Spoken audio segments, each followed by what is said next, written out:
I wouldn't have picked Vice President Trump to be vice president, but I think she was not qualified to be president. And that's the moment that even Biden's handlers and apologists saw the writing on the wall. And while Joe Biden wasn't a spring chicken in 2020, one doctor points out that the president, who likely has had at least 6 COVID jabs, has gotten neurologically much worse since the rollout of the jabs. And joining us now is Dr. Peter McCullough, who has some specific insight into what he believes is going on with the president's health overall, but particularly his mental condition. Tell us what you saw in that press conference last night, looking at him from a medical perspective. You know, Biden started out strong, but you could tell that he started to fade quickly. He stammered on the questions, even who to pick next. And then importantly, he mixed up a few countries at times. His voice became garbled. And I can tell you as an internist and a cardiologist, I take care of patients Biden's age. I take care of patients with neurologic conditions. And one can't help but review his neurologic history. I mean, he's had 2 brain aneurysms. He's had surgery for intracranial hemorrhage in 1988. He's had chronic atrial fibrillation. He's been on a blood thinner, Eliquis. Atrial fibrillation contributes to microstrokes and clinically evident strokes. And reviewing film from 2019 to now, it's clear that Biden has had a neurological decline. I think everyone would agree with that. It started after he started taking the COVID-19 vaccines. And as we can see, by publicly disclosed information, he's taken 6 of these messenger RNA vaccines. And what I've seen in my practice is the messenger RNA vaccines, which do deposit spike protein into the brain, seem to affect people who already have neurologic histories and promote a condition that has features of both Alzheimer's and Parkinson's. You know what, doctor, you said he struggled with people's names, and that really struck me because a lot of people wouldn't know from the outside, but that's a very big deal.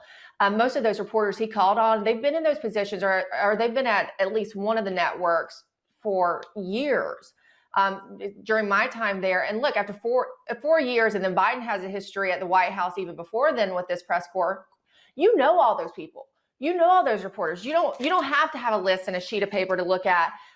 They would just call on you. And so for me, it was very telling that he struggled with my former colleagues' names. So he would have known those. But I can also tell you that I was at the White House standing on the North Lawn the day that Biden walked on January 20th, 2021 during inauguration. And he shuffled then. He was very tired. He barely made it into the White House that day.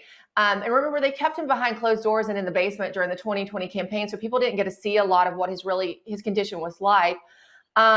I think he was already not in great health, and I think he already had some issues going on with his mental capacity. But I did have to wonder if, because he was already predisposed to some kind of neurological issues, that the jabs, if he got the real ones, and I know we're not going to talk about this today, but some batches are worse than others, right? I wondered if that is contributing to the quicker decline, and it sounds like you do believe that is the case.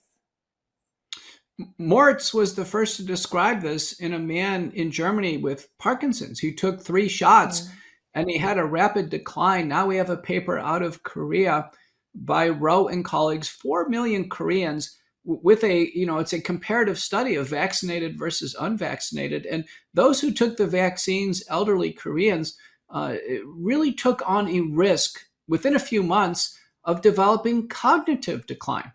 So Biden's cognitive abilities, his ability to retrieve names, be crisp on point, has gone down. We can actually just directly observe that. His voice has become weaker and more garbled, so he's trying to compensate by shouting.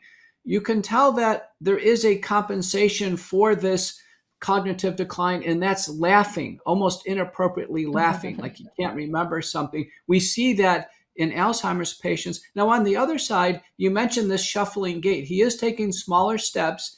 He turns in block. He doesn't make a fluid turn.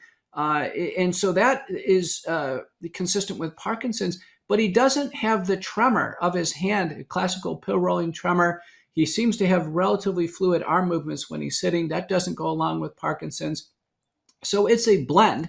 There is a condition where the two syndromes are blended. It's called Lewy body dementia. But in my experience, that's rapidly progressive and deadly within a few months or so. I don't think he's got Lewy body. He fits what I see in my practice is a COVID-19 vaccine-induced neurodegenerative syndrome.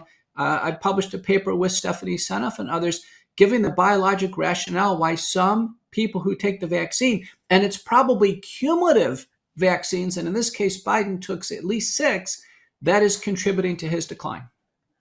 Dr. McCullough, there's been a lot of focus on this Parkinson's specialist that has made several visits to the White House. The White House keeps downplaying the number of visits even that he's made, or the amount of time he was there.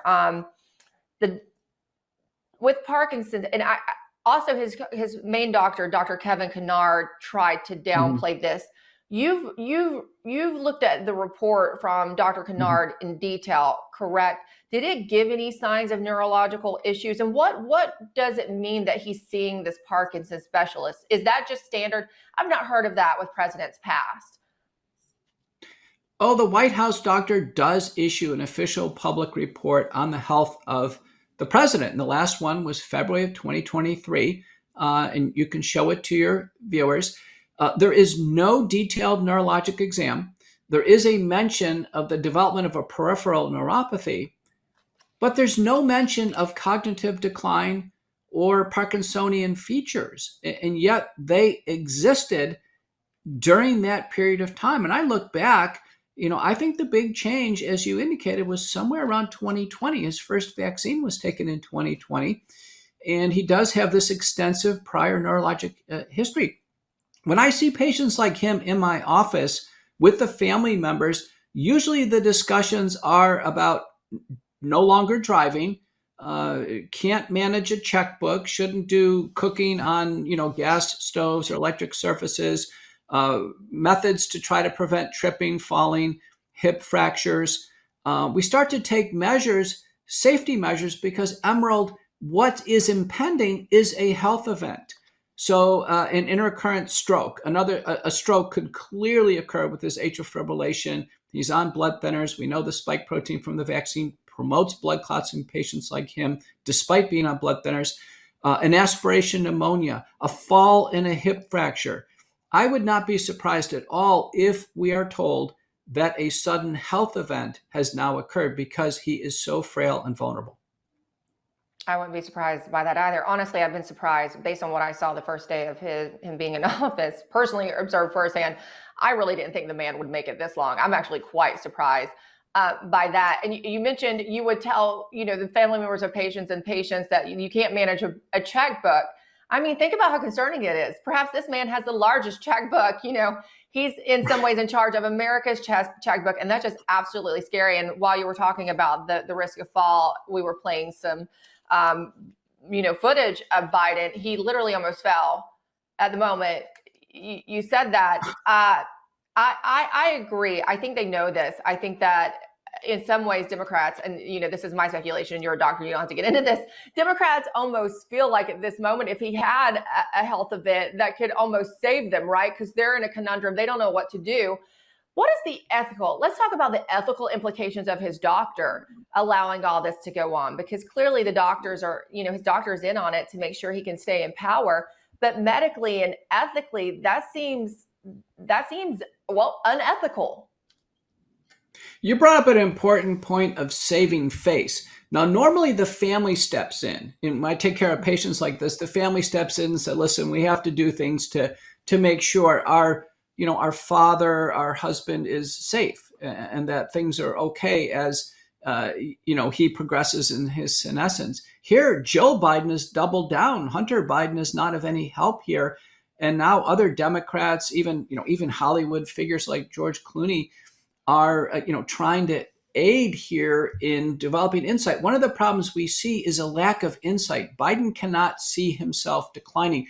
Anybody listening to this who's had a parent or grandparent with dementia will understand that the patient themselves can't see their decline. Family and others have to step in. Now, we don't have the 2024 health report for Biden. We should demand that the Biden's doctor has an obligation, an ethical obligation, to be honest with the country. Clearly, part of a general physical exam, and I'm an internal medicine doctor, I do this every day, is a neurological exam with some assessment of cognitive function. America should demand that report. We should see it. I can tell you as a doctor, I can't diagnose Biden without seeing him in the office, but I've seen enough film. Most of neurology and its diagnostic techniques is actually based on observation. Based on observation, I can tell you, I can be conclusive that he is displaying features of both Alzheimer's and Parkinson's, and they're not classic, they're blended. And that's suspicious of a superimposed vaccine injury syndrome on top of his background neurologic history. We need to see that report from 2024. Thank you so much, Dr. Peter McCullough, for your expert insight into what is going on. Thank you. Thank you.